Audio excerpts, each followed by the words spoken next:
Governor for NCDC. Thank you, Mr. Speaker, for giving me opportunity to contribute to this very important, I would say, like milestone debate in the journey of our country. You mean this 11th Parliament, we have the absolute privilege to have the opportunity to perhaps reshape our country, politically at least. And so you must embrace this opportunity courageously. I want to encourage us. I want to say from the outset that I will speak personally, side of me as a member of Parliament, leader of our country. It does not represent our party, Social Democratic Party. We have a variety of views. But I want to say from the outset that me personally, I'm not afraid of independence for Bougainville. I believe if we chose that path, it will enhance our country and enhance the relationship much greater than we had in the past, because we know we had a troubled relationship with Bougainville well before independence coming up now. You may get us away. You know something. But it's up to Parliament to decide, and this is the opportunity that we have. I want to thank the Minister for Bougainville Affairs and Prime Minister, government, for bringing the debate now to the floor so that we can have a debate. I think for a while we had pursued a strategy where, because it is sensitive, we leave it to the ministers and some prominent people to shape it, discuss it, and give us the option how to move forward. I think that process has come to a stage where now we must openly discuss it. And we must have the courage to address all the issues, whether they are hard or very sensitive or painful too. We must have the courage. That's why our people elect us to be here. To have the courage and the wisdom to make decision, tough decision, however it is, we must make it. And this is a moment of time where we, this 11th Parliament, we must decide what happens between Bougainville and the rest of our country. I don't want to repeat many of the background that has been, eloquated or presented by all the previous members of Parliament. Everybody has spoken well. I want to just acknowledge our 4 members of Parliament from Bougainville. They've spoken eloquently and spoken passionately. And we all acknowledge the pain and the hardship that we all carry. We wish that part of our history had not happened. But we all have the benefit of hindsight, and we can say what we want to say, but we cannot change that history. It has happened, and we now need to make a decision. But we feel the pain. We have not experienced the same pain as, for example, member for North Bougainville. The loss in the family and personal loss and the suffering by women, children of Bougainville, 10 years of blockage, all the fighting, killings. We did not personally felt those loss. But we understand and we show empathy and sympathy. I think the government and people of Papua New Guinea have come to terms and understood this. And the peace process itself is a statement. It's a statement that shows the collective will of our people of Papua New Guinea, the rest of the country, that we understand the pain and the horrors of the past, and we don't want it to happen again. And I think everybody is committed to that. I think if there is any level of comfort that we want to give to the people of Bougainville, I don't think anybody here, Prime Minister and the ministers and members of Parliament, wants to start another war. I don't think anybody in his right mind whatever happens, the parliament decide whether we ratify or we refuse. It's going to ask the PNG Defense Force to go back and, invade or take over or suppress the people of Bougainville. I don't think anybody is willing to do that. I think we are all committed to peace. Yeah. And we want to achieve an outcome that is peaceful and is a great outcome for people of Bougainville and the rest of our country. That's what we need to search for. What is the formula that will work? I just want to remind us too that although we don't want to make comparison, and indeed we should not make comparison about Bougainville as a region or province and the rest of the country, but I just want to remind us this comparison that I think it's also relevant, Mr. Assistant Speaker, members of Parliament, our people and people of Bougainville are listening in, so I just want to reaffirm this, that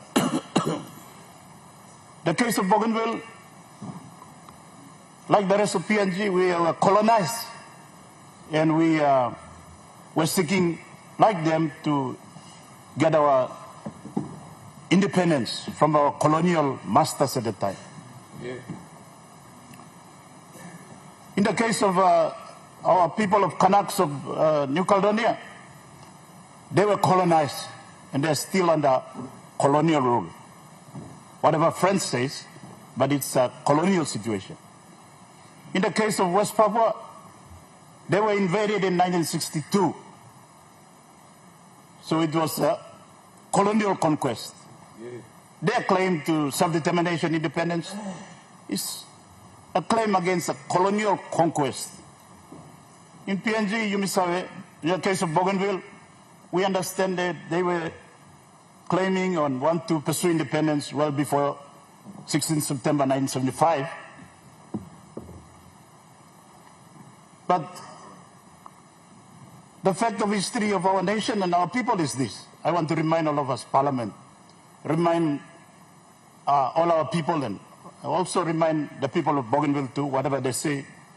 In 1973-74, the leaders of our country, people of Bougainville, their leaders included, they freely chose to become one people, one nation, one country. Under the leadership of Grand Chief Sir Michael Thomas Sumare. Grand Chief Sumare didn't go and invade the people of Papuan region or Islands region or New Guinea Islands or whatever region or country. He never did. Through his leadership and his abilities to reach out and passion and compassion, he was able to convince everybody, unite everyone, from the islands, from the Papua region, from New Guinea Islands, Momasetu, or people in 1973, 74, the leaders at the time, they chose to become one people, one nation, one country. This fact you must appreciate him and understand him too. So people of Bougainville, of course, they had a case of their own, but they had elected leaders at the time. Nobody forced them. Nobody told them that if you don't become part of this country, we will invade you. Yes, there was some incident in 1974 where government sent a rights court to Bougainville. Maybe they declared UDI. But it was solved through peaceful means. Their leaders were part of this discussion and dialogue. So this is something I just want to remind us that our leaders at the time, they reached an agreement and came together to create this diverse nation. A nation of 1,000 tribes, 800 plus languages, so many cultures and tradition and custom and kind, sing, bilasna. But we tried to do the impossible to become possible. And it was through the leadership of late Grand Chief St. Michael Thomas Mare. He achieved it. Sometimes, when he was governor, we speak, as governor's conference, me plus across him to you. Why did you do this or do that? And his explanation is very simple, Mr. Assistant Speaker. I'm talking, this is time here. And me got this thinking you got this stuff now. But we must make him compromise. Because, okay, the line, 1 billion. I have to convince them that it is possible, that we can do it. So I have to make adjustment. Even the system of government, you may choose it, that we follow the British system. Because at the time, somebody think we cannot do it, you may not ready. So Grand Chief has to make this adjustment and convince everybody to come to create this state, unique state of Papua New Guinea.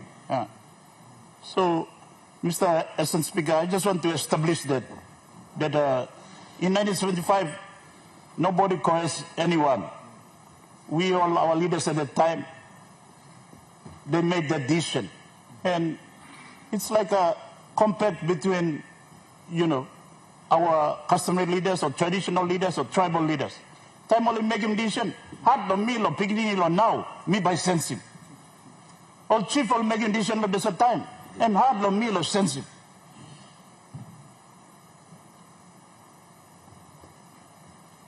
So now, here we are this time. We have a situation where the issue has been raised again, and we must make a decision. And I want to encourage us, Prime Minister, we shouldn't be afraid to bring the result of the referendum to Parliament. Let's not be afraid. Let's bring it and make a decision. And let's not get complicated with, terminologies and refer it to the Supreme Court or whatever court.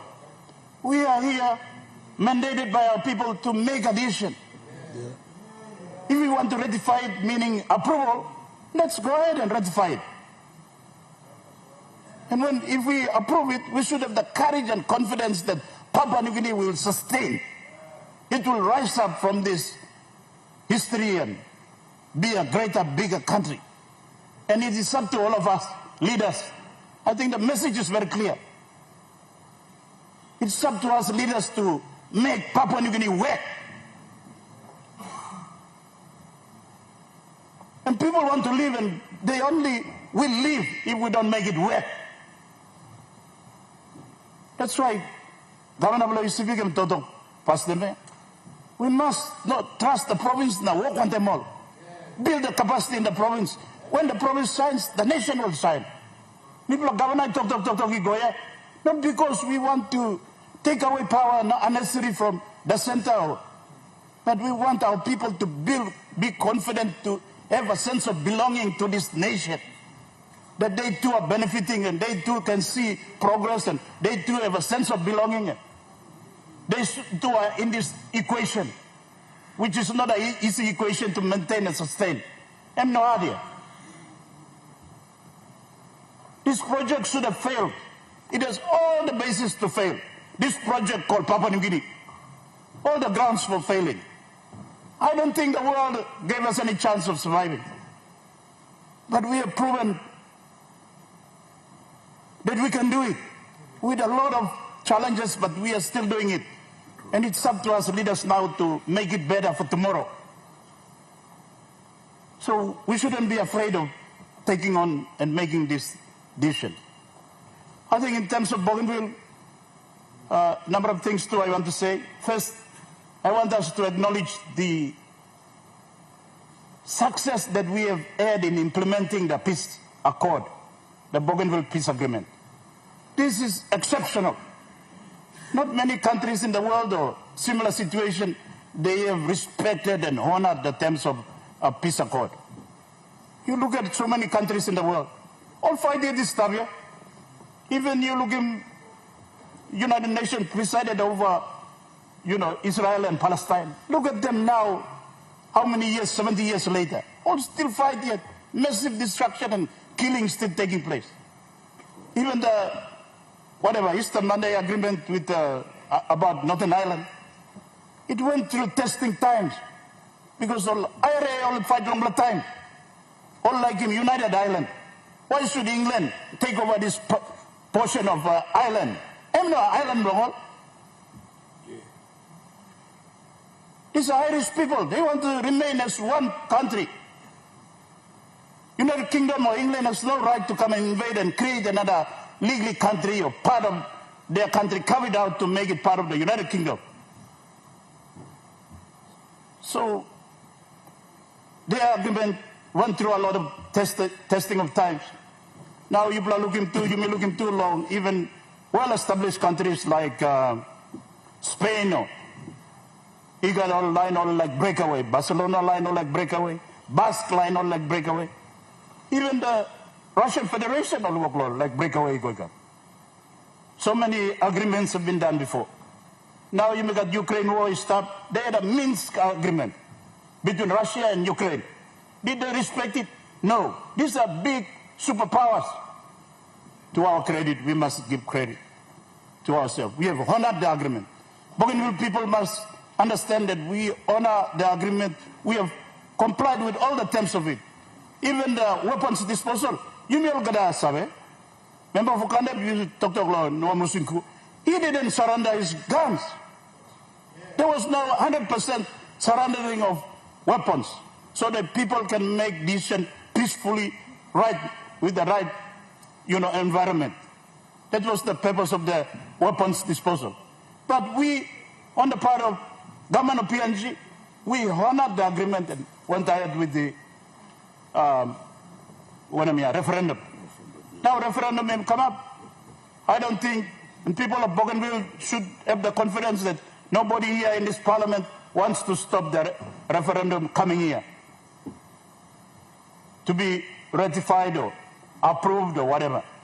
How it's approved or whether it's approved or not, that's something that the leaders of this country, our country, together must decide. We have leaders from Bougainville here, 4 of them. We all must decide together. So we all have respected this process. So we must trust this process. It has taken some time. My understanding, and member for North Bougainville talk, it must be decided before 2025. I thought my understanding, and I might be wrong, but I'll just say, Mr. Assistant Speaker, that my understanding is that the ratification must be not before 2025 and not after 2027. So I think the time to, for it to be ratified is next year, 2025 and 2026. Minister, you are in a better position to know this, and you can explain to all of us. Point of order. Governor making good debate me like a man. Also, long ratification, a time limit by the Constitution. So when the time is,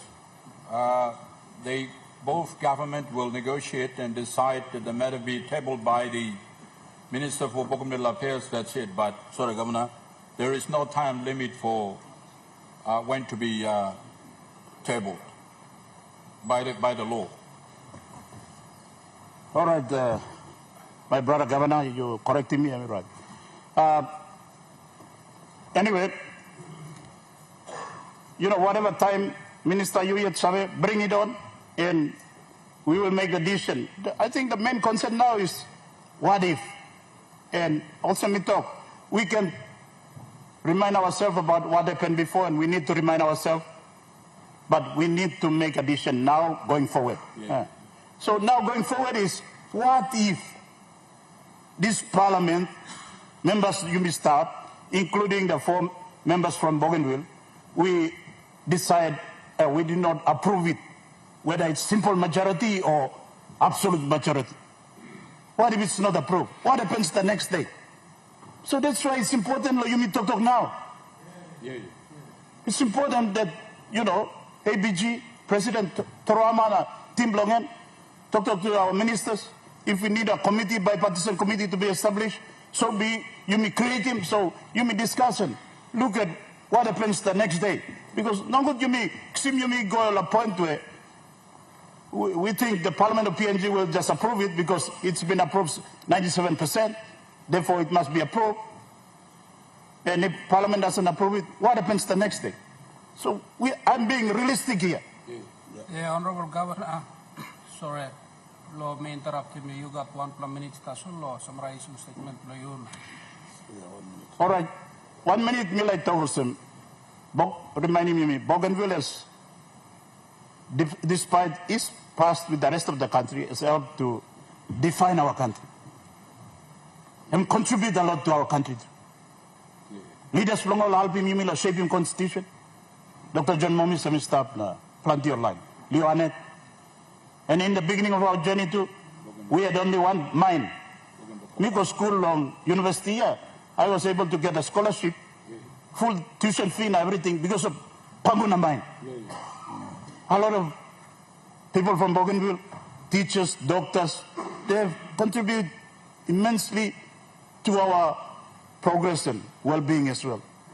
And so, you must, when we make a decision, we make an objective decision that is good for rest of the country and Bougainville. I believe we can make a decision to enable us to go forward. As I said, I'm not afraid of independence.